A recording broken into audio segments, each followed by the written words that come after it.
ज्ञानाञ्जनशलाकया चक्षुरुन्मिलितं येन तस्मै श्रीगुरवे नमः। श्रीचैतन्यमनोभीष्टं स्थापितं येन भूतले स्वयं रूपः कदा मह्यं ददाति स्वपदान्तिकं। वन्देऽहं श्रीगुरो श्रीयुतपदकमलं श्रीगुरुन् वैष्णवांश्च श्रीरूपं साग्रजातं सहगण रघुनाथान्वितं तं सजीवं साद्वैतं सावधूतं परिजनसहितं कृष्णचैतन्यदेवं श्रीराधाकृष्णपादान् सहगण ललिता श्रीविशाखान्वितांश्च नमः ॐ विष्णुपादाय कृष्णप्रेष्ठाय भूतले श्रीमते भक्तिवेदान्त स्वामिनिति नामिने। नमस्ते सारस्वते देवे गौरवाणी प्रचारिणे निर्विशेषा शून्यवादी पाश्चात्यदेशतारिणे। नमो महावदन्याय कृष्णप्रेमप्रदायते कृष्णाय कृष्णचैतन्य नाम्ने गौरत्विषे नमः।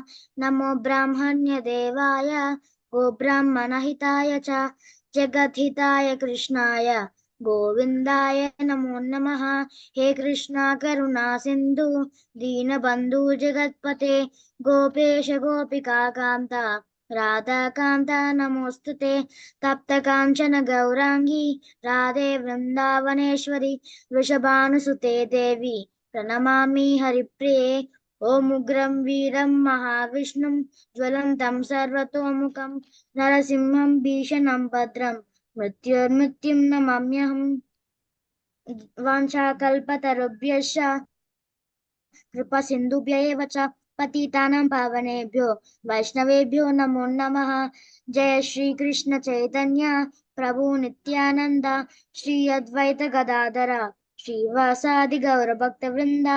हरे कृष्णा कृष्ण कृष्ण हरे हरे हरे राम राम राम हरे हरे। हरे कृष्ण माताजी।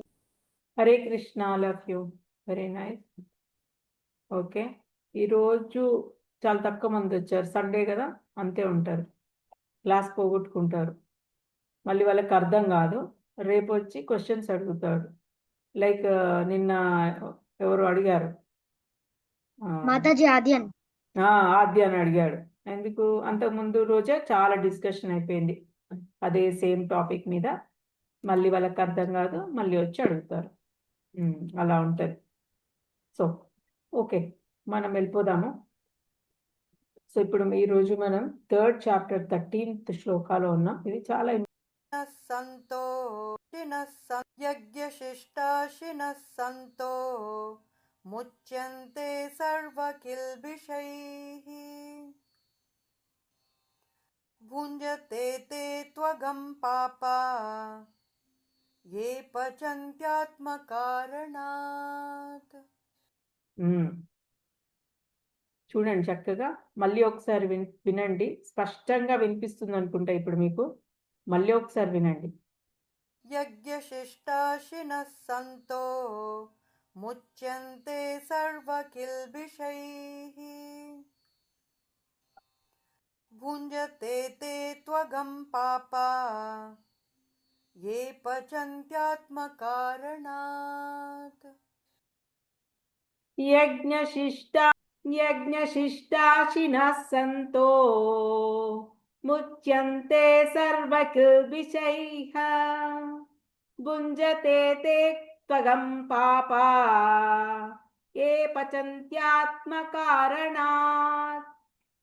సో మాతాజీ ఒకసారి ఫస్ట్ లైన్ చెప్పాలి. ఇప్పుడు నీతోటే రిపీట్ చేపిస్తాను. ఫస్ట్ భవిష్య చక్కగా విని. యజ్ఞశిష్టాశినః సంతో చెప్పు. యజ్ఞశిష్టిష్ణః సంతో యజ్ఞశిష్టాశినః సంతో యజ్ఞశిష్టాశినః సంతో యజ్ఞశిష్టాశినః సంతో యజ్ఞశిష్టాశినః సంతో నెక్స్ట్ వన్. मुच्यन्ते ముచ్యంతే wait. సర్వకిల్బిషైః ముచ్యంతే సర్వకిల్బిషైః. ముచ్యంతే సర్వకిల్బిషైః భుజతే వెయిట్ విను నీకు ఆడియో పెడతాను, విని చక్కగా ఆ మొత్తం లైన్ విన్నాక రిపీట్ చేయి. भुञ्जते ते त्वगं पापा భుజంతే భుంజతే భుంజతే భుంజతే తే త్వగం త్వగం పాపం పాప అంటే పాపం అన్నమాట, సిన్. భుంజతే తే త్వగం పాప. భుంజతే త్వం అగం పాప భుంజతే తే త్వగం పాప. భుంజతే తే త్వగం పాప ये पचन्त्यात्मकारणात् ఏ పశ్చాత్తాత్మకార ఏ పచంత్యాత్మకారణాత్. ఏ పచంత్యాత్మకారణాత్. ఓకే, వేరే వాళ్ళు చెప్తూ ఉంటే భవిష్య వింటూ ఉండు, చక్కగా ప్రాక్టీస్ అవుతుంది. దీత్య చెప్పమ్మా. ఓకే మాతాజీ. యజ్ఞాశిష్టాశినా సంతో ముచ్యంతే సర్వకిల్బిషైః. స్టార్టింగ్ తప్పిపోయింది, ఫస్ట్ లైన్ మళ్ళీ ఒకసారి చదువు. యజ్ఞశిష్టాశినా సంతో. యజ్ఞశిష్ట, నువ్వు యజ్ఞాశిష్ట యజ్ఞ లేదు, యజ్ఞశిష్ట. యజ్ఞశిష్టాశినా సంతో ముచ్యంతే సర్వకిల్బిషైః భుంజతే తే త్వగం పాప ఏ పచంత్యాత్మకారణాత్. Very nice, very nice.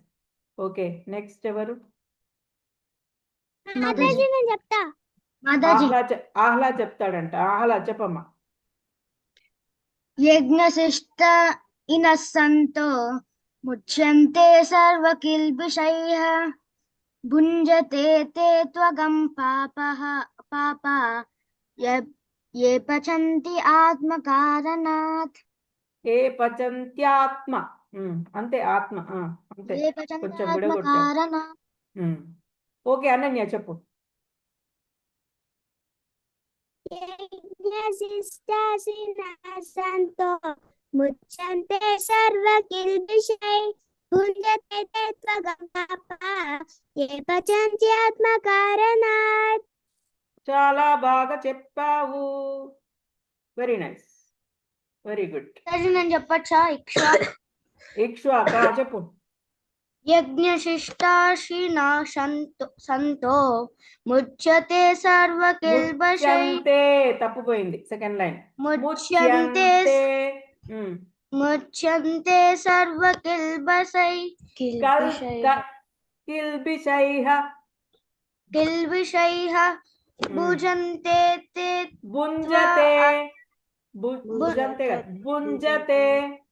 భుంజతే తే త్వగం పాప ఏ పచంతే ఆత్మకారణాత్. ఒకసారి రిపీట్ చేయి, ఇక్కడ చెప్తూ ఉంటా. यज्ञशिष्टाशिनः सन्तो యజ్ఞశిష్టాశినా సంతో मुच्यन्ते सर्वकिल्बिषैः ముచ్యంతే సర్వకిల్బిషైః भुञ्जते ते त्वगं पापा భుంజతే తే త్వగం పాప భుంజతే తే త్వగం పాప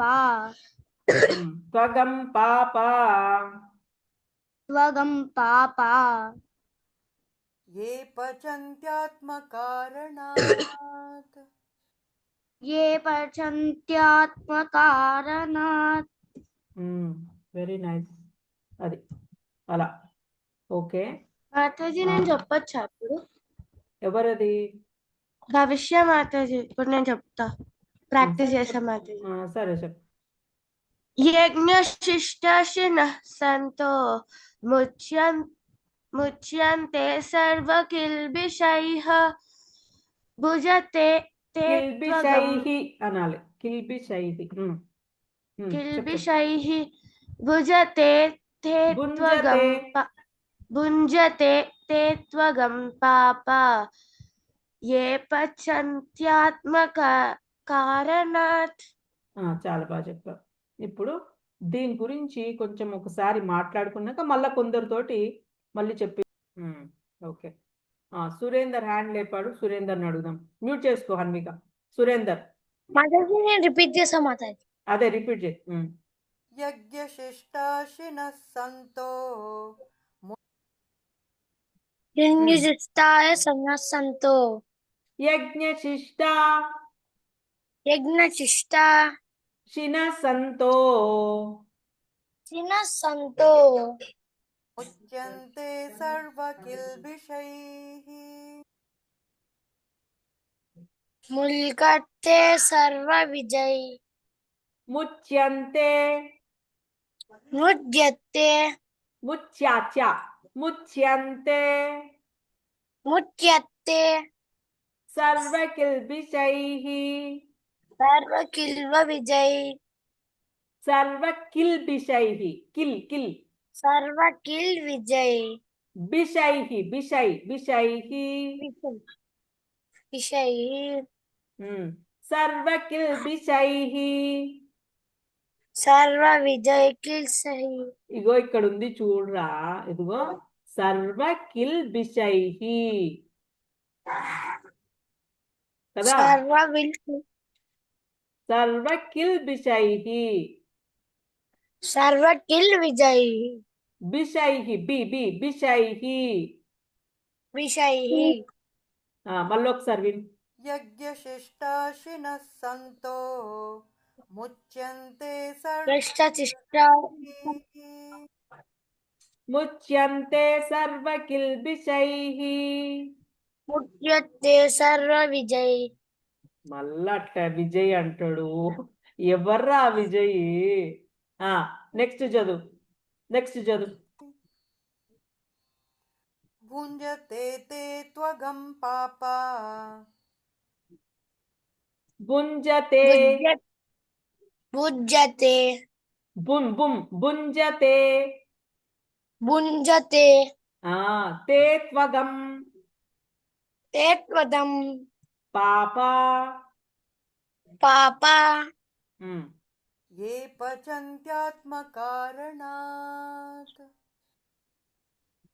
ఏ పచంత్యాత్మ పంచాంత పచంత్యాత్మ పచంత్యాత్మ. పతంజాత్మ ఇగో పచన్ పిఏసిఏఎన్ పచన్ త్యాత్మ టీవైఏ త్యాత్మ పచంత్యాత్మ కారణాత్. వారణ వేరే వాళ్ళు చెప్తూ ఉంటే చక్కగా వినాలి. వింటూ ఉంటే బాగా వస్తుంది. ఓకేనా. ఇగో టైం అయిపోయింది.